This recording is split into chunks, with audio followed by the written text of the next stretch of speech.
तो दोस्तों, क्योंकि रिश्तों के भी रूप बदलते हैं कि आज के एपिसोड की शुरुआत होती है वहीं से जहां अंगद वृंदा से पूछ रहा होता है कि उसके प्यार में कहाँ कमी रह गई। और फिर वृंदा, जो शायद अब और कोई सफाई देना नहीं चाहती, एक ऐसा झूठ कबूलनामा करती है जो अंगद के दिल को चीर कर रख देता है। वो बोलती है, प्यार करती हूँ मैं उससे। वो बोलती है कि शायद अंगद का प्यार पुराना हो गया था और जब उसने विक्रांत को देखा तो उससे उससे प्यार हो गया। वो अंगद को ताना मारते हुए कहती है, तुम तो भारती से शादी करने वाले थे ना, तो हो सकता है कि उस कमजोर वक्त में मुझे विक्रांत से प्यार हो गया। तो दोस्तों, वृंदा का यह झूठा कबूलनामा अंगद के लिए किसी जहर से कम नहीं होता। उसका सबसे बड़ा डर सच साबित हो गया था। वो कहता है, मैं बोल रहा था, मुझे फील आ रहा था, तुम्हारा और विक्रांत का चक्कर चल रहा है। मैं सही सोच रहा था, ये बच्चा मेरा नहीं है। लेकिन तभी वृंदा पासा पलट देती है। वो पूछती है, ये है तुम्हारा प्यार अंगद? क्या यही है तुम्हारी असलियत? वो कहती है कि वो कब से कह रही है कि उसने कुछ गलत नहीं किया, लेकिन अंगद ने उसकी एक नहीं सुनी और जब उसने एक झूठी कहानी सुनाई तो उसने आसानी से मान लिया। वो बोलती है, तुम बहुत गिर चुके हो अंगद, अब तुम्हें जो सोचना है सोचो।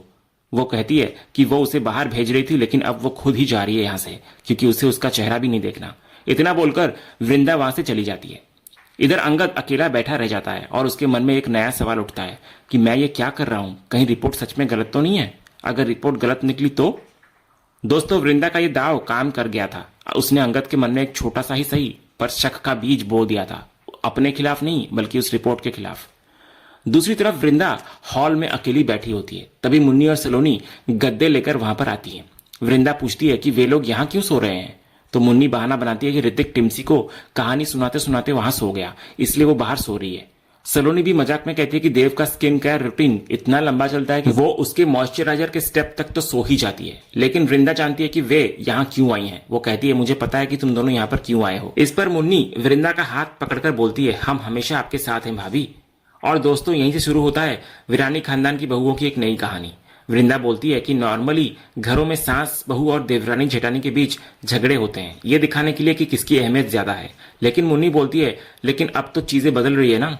तो वृंदा भी मुस्कुराते हुए कहती है, क्योंकि अब ये सास बहू 2.0 है और 2.0 में न सास बहू को बिना वजह डांटती है और ना ही देवरानी जेठानी में झगड़े होते हैं। लेकिन फिर वे अपनी असली प्रॉब्लम पर आती हैं और वो है उनके घर के लड़के। मुन्नी कहती है कि वे दिल के अच्छे हैं लेकिन कभी कभी बदल जाते हैं। सलोनी तो बोलती है कि जिन चीजों पर यकीन नहीं करना चाहिए उन चीजों पर भी कर लेते हैं।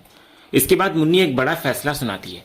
वो बोलती है, इसलिए हमने डिसाइड किया है कि हम अपनी जिंदगी उनकी वजह से खराब नहीं करेंगे। अगर हम साथ देंगे तो उन्हें भी हमारा साथ देना पड़ेगा। सलोनी भी बोलती है कि साथ रहना है तो साथ रहना पड़ेगा। और फिर मुन्नी घोषणा करती है कि और अब इस घर में एक नया रिश्ता शुरू होने जा रहा है, वो है हम तीन बहुओं की दोस्ती का। वृंदा भी बोलती है कि तुम दोनों मेरी हिम्मत हो। सलोनी पूछती है, तो दोस्ती पक्की? जिस पर वृंदा बोलती है, बहुत बड़ी वाली पक्की। और फिर वे तीनों एक दूसरे से एक वादा करती हैं, एक ऐसा वादा जो उनकी लाइफ को हमेशा के लिए बदल सकता है। वे तय करती हैं कि आज से वे एक दूसरे की हिम्मत बनेंगी और अपनी हर बात, हर सीक्रेट, हर परेशानी, यहाँ तक कि अपने पतियों के साथ हुए झगड़े भी एक दूसरे से शेयर करेंगी। वे हमेशा एक दूसरे के साथ रहने का वादा करती है और गले मिल जाती है। वृंदा बोलती है, अगर तुम दोनों मेरे साथ हो तो मैं किसी से भी लड़ सकती हूँ। इसके बाद कहानी अब सीधे 5 महीने आगे बढ़ जाती है। हम अंगद को एक लॉयर के ऑफिस में बैठा हुआ देखते हैं। उसका चेहरा मुरझाया हुआ होता है और उसकी आंखों में एक गहरी उदासी होती है। लॉयर उससे तलाक की वजह पूछती है तो अंगद एक भारी आवाज में कहता है, वजह है धोखा और बेवफाई। मुझे लगता है कि मेरी पत्नी का किसी और से अफेयर है। तो लॉयर पूछती है, क्या वो इसलिए डिवोर्स मांग रहा है? तो अंगद बोलता है, डिवोर्स वो मांग रही है। तो दोस्तों, ये एक बहुत बड़ा खुलासा था। इन 5 महीनों में उनके रिश्ते की दरार इतनी गहरी हो चुकी थी कि बात तलाक तक पहुंच गई थी। इसके बाद लॉयर पूछती है, क्या अंगद को अब भी लगता है कि उसकी पत्नी का अफेयर चल रहा है? तो अंगद बोलता है कि उसे लगता तो है और उसके पास सारे प्रूफ भी हैं, लेकिन फिर उसके दिल का दर्द बाहर आता हुआ नजर आता है। वो कहता है, लेकिन मैं उसको माफ करने के लिए तैयार हूं। बस वो एक बार आकर मुझसे कह दे कि Angad, I am really sorry, मुझसे गलती हो गई, तो मैं उसे माफ कर दूंगा। वो अपनी बेबसी जाहिर करता है कि उसने वृंदा को समझाने की बहुत कोशिश की, लेकिन उसने कुछ समझने से पहले ही डिवोर्स मांग लिया। वो कहता है कि फिलहाल वे साथ रह रहे हैं क्योंकि वृंदा प्रेग्नेंट है और उन्होंने ये खबर अभी तक मुंबई में किसी को नहीं बताई है, यानी कि शांति निकेतन में, पर यहाँ जमशेदपुर में सबको पता है। इसके बाद लॉयर एक सीधा सवाल पूछती है, क्या आपको सच में लगता है कि आपकी पत्नी किसी दूसरे इंसान से प्यार कर सकती है?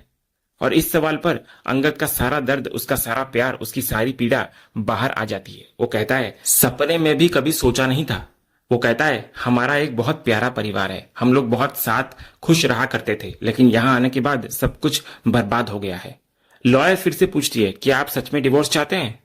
तो अंगद बोलता है नहीं। वो दोबारा बोलता है कि वो मुझसे एक बार बस कह दे कि अंगद आई लव यू, तो मैं उसके लिए उसका पुराना वाला अंगद वापस बन जाऊंगा।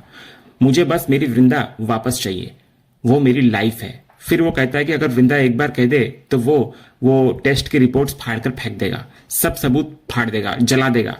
लेकिन उसको लगता है कि वृंदा किसी और से प्यार करने लगी है, इसीलिए शायद वो डिवोर्स मांग रही है।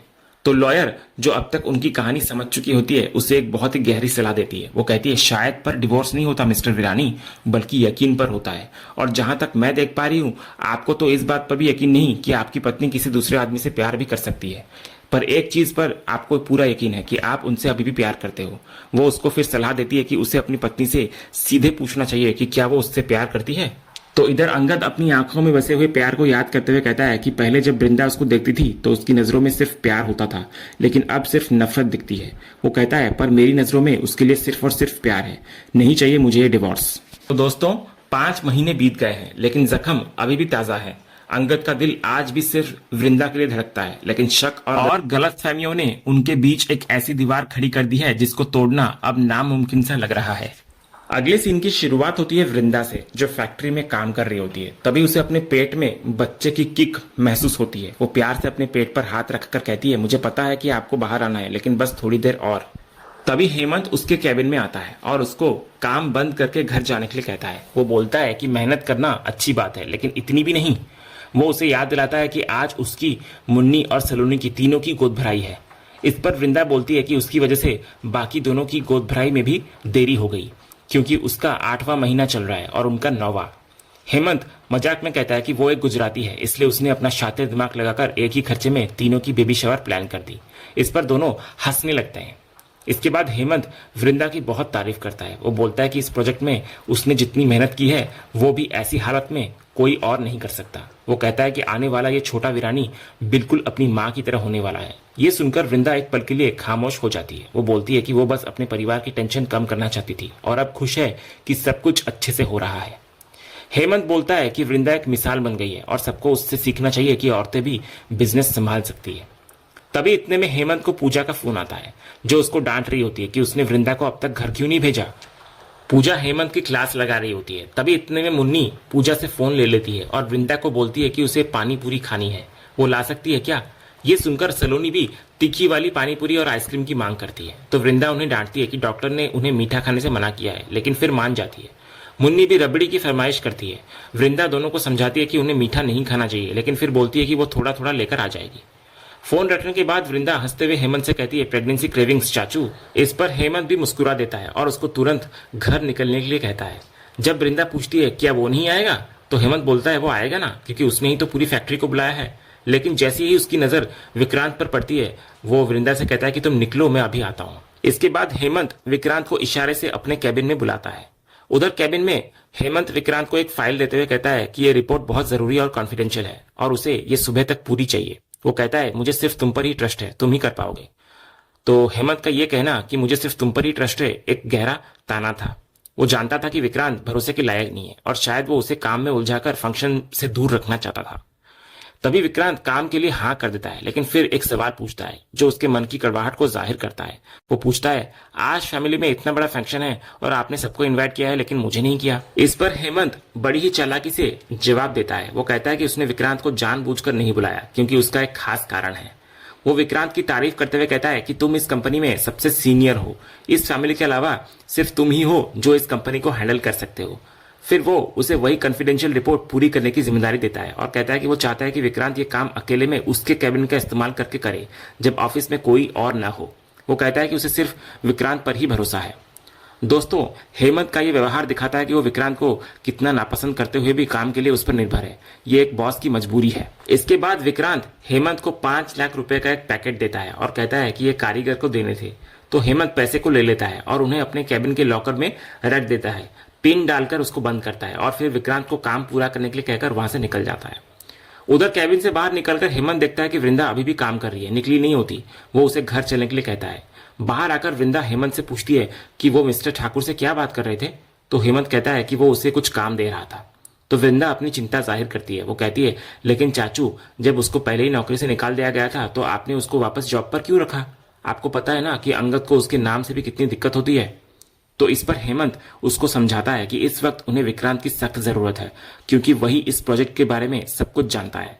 वो कहता है अंगद के कुछ कहने या ना कहने से कोई फर्क नहीं पड़ता, क्योंकि होगा वही जो सही है। और फिर हेमंत वृंदा को एक बहुत बड़ा भरोसा देता है। वो कहता है कि मैं इस बच्चे की डिलीवरी का वेट कर रहा हूँ। एक बार ये बच्चा हो गया ना, चाहे लड़का हो या लड़की, मैं जानता हूँ कि इसकी शक्ल हूबहू अंगद जैसी होगी। उसके बाद मैं अंगद से बात करूंगा।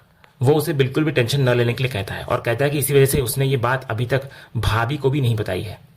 इसके बाद हेमंत वृंदा को जो कुछ भी सहना पड़ा उसे उसके लिए अपने बेटे की तरफ से माफी मांगता है, तो वृंदा उसे ऐसा करने से रोकती है।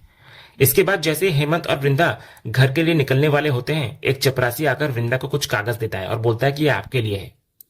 वृंदा जब उन कागजों को खोलती है तो उसके होश उड़ जाते हैं, उसकी आंखें फटी की फटी रह जाती है, उसके हाथ कांपने लगते हैं। वो डिवोर्स के पेपर्स होते हैं। तो दोस्तों, जिस पल वृंदा को लगा था कि शायद अब सब कुछ ठीक हो जाएगा, जिस पल उसके चाचा ने उसे एक उम्मीद भी दी थी, ठीक उसी पल अंगद के भेजे हुए उन तलाक के कागजों ने उसकी सारी उम्मीदों को एक झटके में तोड़कर रख दिया। और इसी दिल तोड़ने वाले, स्तब्ध कर देने वाले क्षण के साथ आज का ये एपिसोड यहीं पर खत्म होता है। तो दोस्तों, आपको आज के एपिसोड का अपडेट कैसा लगा, अपनी राय हमें कमेंट बॉक्स में जरूर बताएं। अगर आपको आज का ये वीडियो पसंद आया हो तो वीडियो को लाइक और शेयर जरूर करें, और ऐसे ही लेटेस्ट एपिसोड के अपडेट्स जानने के लिए हमारे इस चैनल को सब्सक्राइब करना ना भूलें और बेल आइकन को भी जरूर दबाएं। हम मिलते हैं अगले एपिसोड के अपडेट के साथ, तब तक के लिए धन्यवाद।